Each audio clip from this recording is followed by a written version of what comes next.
Hi everyone, welcome to my mother's kitchen. ഇന്ന് ഞാൻ വാഴയ്ക്ക കൊണ്ട് മീൻകറിയുടെ രുചിയിലുള്ള ഒരു കറിയാണ് ഉണ്ടാക്കുന്നത്. ആദ്യം ഞാൻ വാഴയ്ക്ക അരിഞ്ഞെടുക്കുകയാണ്. അത് ഈ ചട്ടിയിൽ ഞാൻ കുറച്ച് വെള്ളം ഒഴിച്ചിട്ടുണ്ട്. അതിലേക്ക് ഞാനൊരു സ്വല്പം ഒരു 1/2 ടീസ്പൂൺ മഞ്ഞളും കൂടെ ചേർത്താണ് വാഴയ്ക്ക അരിഞ്ഞിടുന്നത്. അപ്പോൾ വാഴയ്ക്കയിലും സ്വല്പം കളറൊക്കെ അതിൽ പിടിച്ചോളും. ഈ ഒരു ഏത്തക്കയാണ് കറിക്ക് എടുക്കുന്നത്. ഇനി അത് മുറിച്ച് തൊലി കളഞ്ഞ് വെള്ളത്തിലേക്ക് അരിഞ്ഞിടുകയാണ്.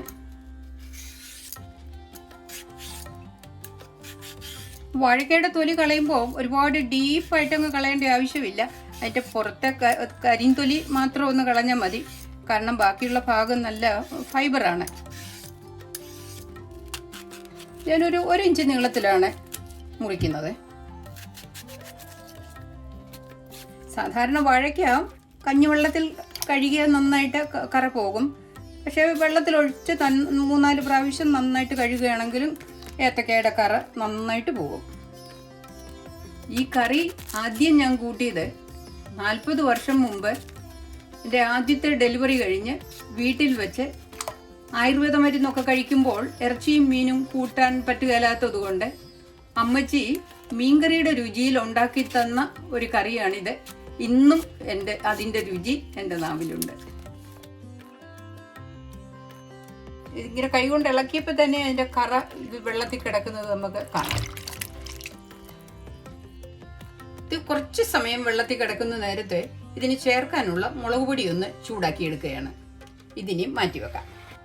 ഈ മുളക് പൊടി ഒന്ന് ചൂടാക്കിയെടുക്കാനായിട്ട് ഈ തവയിൽ ഒരു 1/4 ടീസ്പൂൺ വെളിച്ചെണ്ണയാണ് ഒഴിക്കുന്നത്. 1 ടേബിൾ സ്പൂൺ മുളക് പൊടിയാണ് എടുത്തിരിക്കുന്നത്. ഇത് നല്ല എരിവുള്ള മുളക് പൊടിയാണ്. അതിൻ്റെ കൂട്ടത്തിൽ ഒരു 1/4 ടീസ്പൂൺ ഉലുവ പൊടിയും കൂടെ ഉണ്ട്. ഇത് ഞാൻ ഈ എണ്ണയിലേക്ക് ഇടുകയാണ്. 1/2 ടീസ്പൂൺ മഞ്ഞൾപ്പൊടി, 1/4 ടീസ്പൂൺ കുരുമുളക് പൊടി, 1/2 ടീസ്പൂൺ മല്ലിപ്പൊടി. ഇത്രയൊന്ന് ചെറുതായിട്ട് ചൂടാക്കിയെടുക്കണം. ഒരു 1 മിനിറ്റ് ചൂടാക്കിയാൽ മതി. മുളക് പൊടിയുടെ നിറം പോകരുത്. സ്റ്റൗ ഓഫാക്കി ഇത് തണുക്കുന്ന സമയത്ത് ഞാൻ വാഴയ്ക്ക കഴുകിയെടുക്കാൻ പോവുകയാണ്. വാഴയ്ക്ക ഇത് 3 പ്രാവശ്യം നന്നായിട്ട് കഴുകിയെടുത്തതാണ്. ആ മഞ്ഞൾപ്പൊടി ഇട്ടതുകൊണ്ട് ഒരു മഞ്ഞ നിറവുണ്ട്. ഈ മുളക് എനിക്ക് കഴിഞ്ഞ സമ്മറിൽ ഇവിടെ ഉണ്ടായ മുളക് പഴുത്ത മുളക് വെയിലത്തിട്ട് ഉണക്കി ഞാൻ പൊടിച്ചെടുത്തതാണ്. ഇത് ഞാൻ പൊടിച്ചെടുത്തപ്പം നല്ല ഫൈനായിട്ട് ഞാൻ പൊടിച്ചില്ല. അതുകൊണ്ട് ഞാനിതൊന്ന് കല്ല് വെച്ചൊന്ന് അരച്ചെടുക്കുകയാണ്.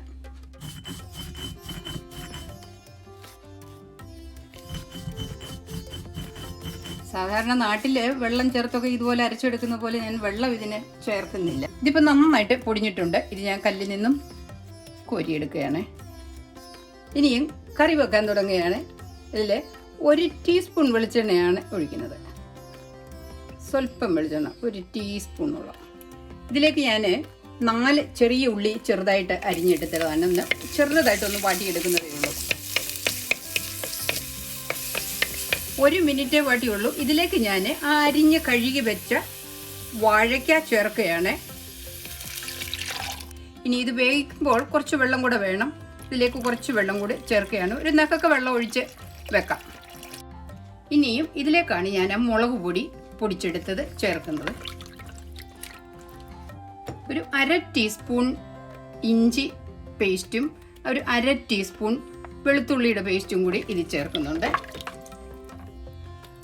ഒരു തണ്ട് കറിവേപ്പില.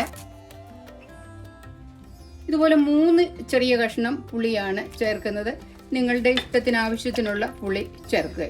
1 ടീസ്പൂൺ ഉപ്പും കൂടി ചേർത്താണ് വേവിക്കുന്നത്. നന്നായിട്ട് ഇളക്കി മൂടി വെച്ച് വേവിക്കണം. വാഴയ്ക്ക വെന്തൊന്ന് നോക്കട്ടെ. വാഴയ്ക്ക നന്നായിട്ട് വെന്തിട്ടുണ്ട്. ആവശ്യത്തിന് ഇതിൽ വെള്ളവുമുണ്ട്. ചാറിന് ആവശ്യത്തിന് പുളിയും ഉപ്പും ഉണ്ടോ എന്ന് നോക്കട്ടെ. കറിക്ക് ആവശ്യത്തിന് ഉപ്പുണ്ട്.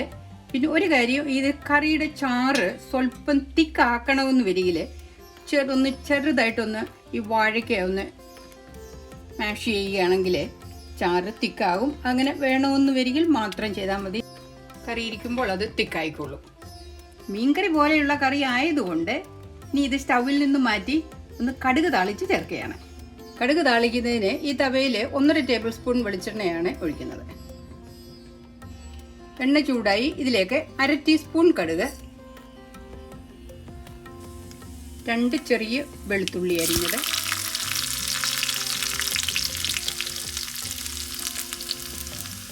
1 ഇഞ്ച് നീളത്തിലുള്ള ഇഞ്ചി ചെറുതായിട്ട് അരിഞ്ഞത്, 2 പച്ചമുളക്. പച്ചമുളകിന് നല്ല എരിവുള്ളതുകൊണ്ട് ഇത് ഞാൻ കുരു കളഞ്ഞെടുത്തിരിക്കുന്നതാണ്. നന്നായിട്ട് വഴറ്റണം. ഇതിലെ ഉള്ളി അരിഞ്ഞു വെച്ചതിടാനായിട്ട് ഞാൻ മറന്നുപോയി കേട്ടോ. ഇച്ചിരി ചെറിയ ഉള്ളിയും കൂടെ അരിഞ്ഞിട്ട് മൂപ്പിക്കണം. ഉള്ളി മൂത്തിട്ടുണ്ട്. ഇതിലേക്ക് ഞാൻ ഒരു 2 തണ്ട് കറിവേപ്പിലയും കൂടെ ചേർക്കുകയാണ്.